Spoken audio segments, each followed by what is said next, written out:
Did your doctor just tell you that you should be gluten-free? It's very overwhelming, isn't it?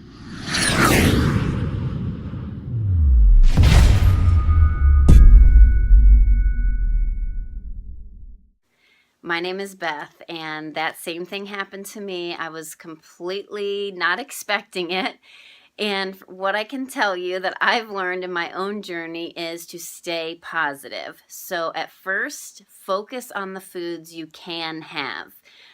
Meats and dairy products and fresh fruits and vegetables.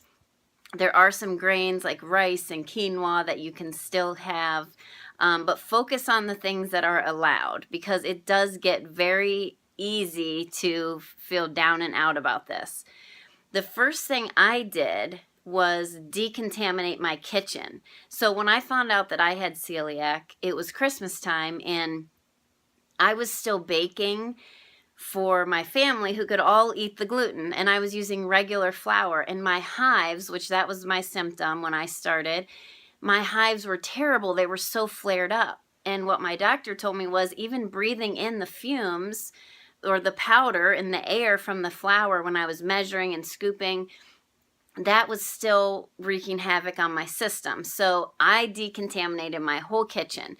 We went to gluten-free flour. There's one cupboard where the boys and my husband, Glenn, can keep their graham crackers and normal bread and granola bars, things like that.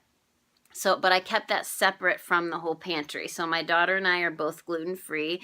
That way, anything in the pantry, if people come, a sitter or a grandparent, if they come, they know everything in the pantry is safe for her and I to have.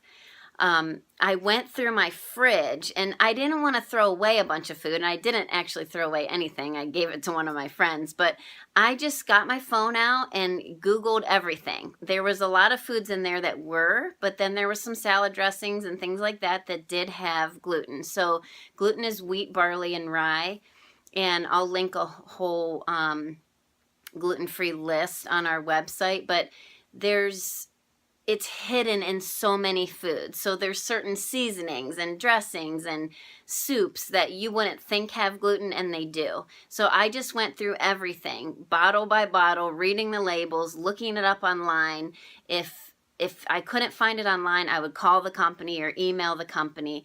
And that way I knew everything in our fridge, everything in our pantry was gluten-free. The other thing I had to change was our toaster oven. We use our toaster oven a lot for reheating food and for toast and things like that. So the boys have their own toaster oven, and then we bought a new toaster oven for all the gluten-free items. So, because even the crumbs of bread contaminate things.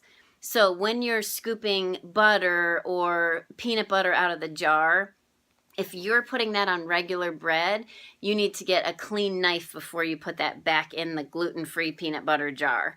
And those were just little lifestyle changes we had to make. And sure, there is a learning curve with that, but it's worth it because you are not, your home then can be a safe haven for gluten-free. And the restaurants, that's going to be a whole separate video. I hope that helps, and best of luck on your gluten-free journey.